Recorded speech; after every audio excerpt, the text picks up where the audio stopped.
Hello, sister. Are you breathing? Are you taking deep breaths? Holidays, family, the to-do list, the emotions that come with this time of year. Breath is so important. Breath is so important. And if you've been following me, you know I've been doing a love hack every week. And today is a huge one. This one you can use all year round, especially during the holidays, which is about healthy boundaries and communication. And the reason I wanted to bring this into the holiday season and this concept of love hack is because what I know about you is you want more love in your life and you want more connection. Who doesn't? As a human being, it is about love and connection, right? That is our birthright. That's what we want more of. And yet when we go to the family holidays or we hang with some friends and maybe the tensions are high and maybe people have eaten way too much sugar and drank way too much eggnog or maybe had too much alcohol, or maybe you did, things can be said, tensions can be a little tight and tense. And so what do? So I wanted to just take a few minutes and talk to you about how to handle some tricky things. You know, in my Midlife Love Mastery program, we spend an entire module on clean talk and good communication, and we practice it all year long. With that said, I want to give you some hot tips right now about navigating some choppy waters that can happen when someone has a behavior you don't like, or someone says something that just gets underneath your skin. Well, I started speaking today with your breath. So breath is a great tool when somebody is like saying something or doing something, you're like, you want to just kill them. Or they're really, just like really triggering you. Okay. So the first thing, of course, is self-care. Always, always, always. If something's happening and you can step away, that is a great boundary as well. To just step away, give yourself some space, maybe go to the bathroom, do some deep breaths and ground yourself. All right. But let's just say you can't leave the house, or maybe, well, you could always go to the bathroom, but maybe you're going to be with these people that you love, people that you want to be with, maybe even colleagues. You may not love the colleagues.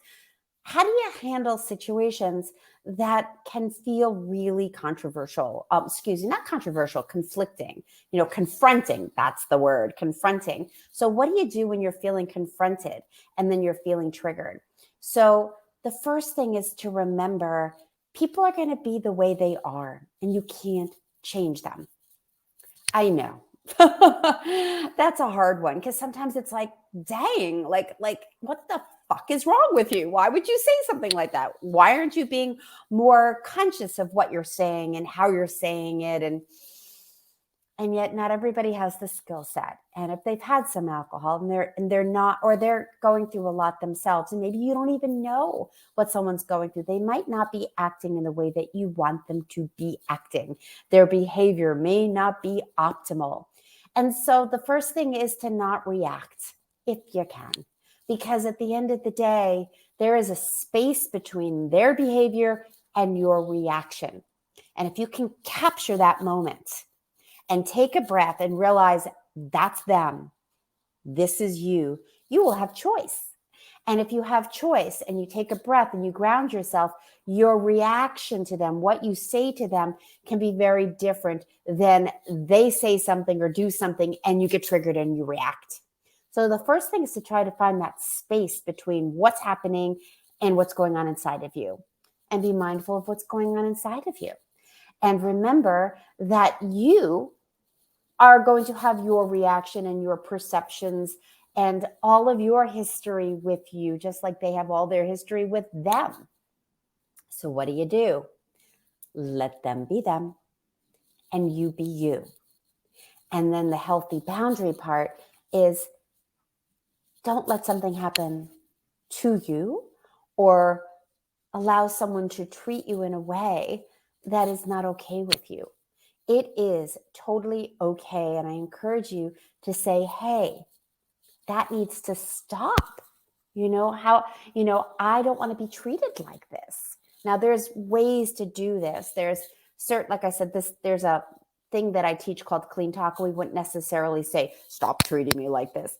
With that said, if somebody is crossing a line, you could say, time out, time out. You're talking at me. I'm perceiving that you're talking at me, and it seems like you're angry with me, or it seems like you're judging me. Like, you could speak in that language, and they might react to that too. And the bottom line is to hold your own and to draw a line in the sand with what's acceptable to you and what's not acceptable to you. Just because you're going to let them be them and you're going to be you doesn't mean you allow people to walk all over you. And you can choose to just be quiet and just go, yep, there it is. And you could be thinking this, yep, there's that behavior that drives me nuts. And there's nothing I can do about it except take good care of myself and realize that I'm going to be out of here in an hour or two. And to maybe leave the room, call a friend, text a friend. I mean, these are the things that you can do to support yourself. At the end of the day, I really invite you to find your yes and your no and drawing a line in the sand of what you want to do and what you don't want to do. If somebody invites you to do something that you don't want to do, your plate is full, your week is busy, and you're feeling the overwhelm, I invite you to set that boundary and say, I really can't do that. It's just not going to work for me right now. And if they badger you and say, come on, come on, come on, and you feel like you're being pushed, you can say, hey, it seems like you're pushing me, and I already said no, and just stand strong with your no. It's easier said than done. I get it, because it's a tricky time of year, and personalities and relationships can be tricky. And with that said, I really hope for you to have a smooth holiday season. And if it's not feeling good to you, how people are treating you, how people are talking to you, and you're finding yourself overreacting because it's touching that third rail, it's like close to the bone, that's just going to cause a lot of conflict, right? And we don't want that for you. So I really encourage you to just keep breathing. Remember your side of the street. Take responsibility for your side of the street, what you're thinking, what you're perceiving, how you're feeling, and you can share it with them if you think they can really hear it. But if you don't think they can really hear it, then I really invite you to do the best you can to go, like, watch them as if you're watching a movie, as if you're watching a screen, and you're going, there they are, acting that way, being that way. And I don't have to buy a ticket to their show. I don't have to, my phone just rang, threw me off.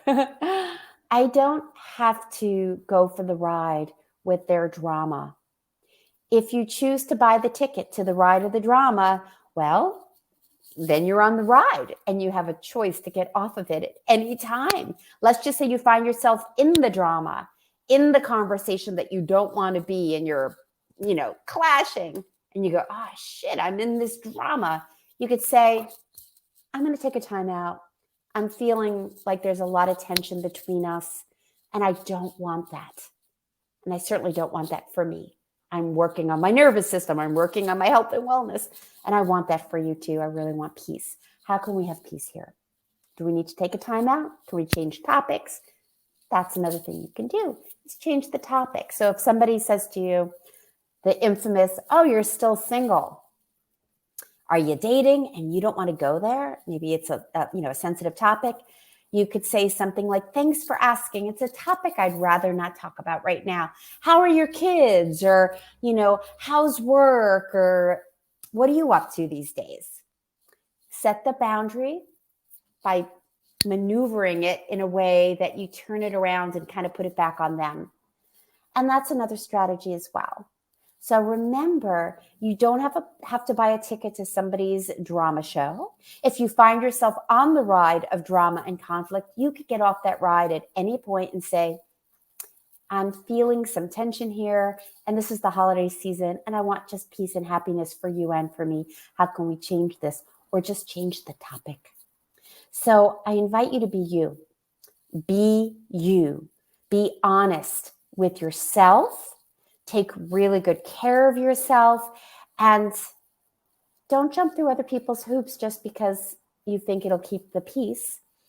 unless you're comfortable jumping through that hoop and you're not feeling like you're dishonoring yourself. I invite you to be authentic and to have your own back and to be able to trust yourself that you will get out of Dodge in some way if something goes down that's not comfortable for you.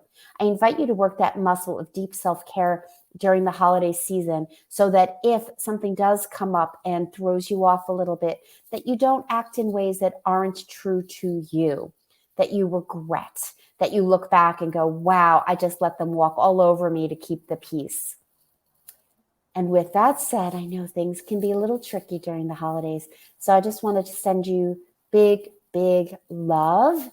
And I wish you smooth, abundant, beautiful, fun experiences over the next few weeks.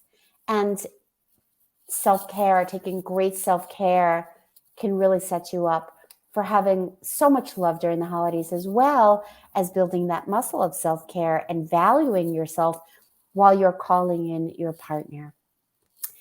So if you have any comments, please put them below. I love seeing comments. If you have any questions or shares, maybe even put what your biggest concern is around the holidays, around setting boundaries.